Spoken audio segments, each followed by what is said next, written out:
Танька здесь собрала, не знаете? Я знаю. Ну, всегда. Иди.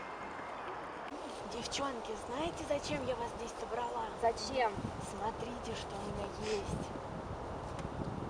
Ух ты! Дай сюда! Дай сюда! ну аккуратнее! Дай сюда! Настоящий альбом! Прикиньте, с Москвы привезла. Вау, Танька, как я тебе завидую. Завидуйте, завидуйте. Андрей-то какой уже. Я тоже такой хочу. Ну дай мне, подержи. А что ты собираешь-то его? Потому что я у себя забираю. Эй, алло! Куда побежала-то?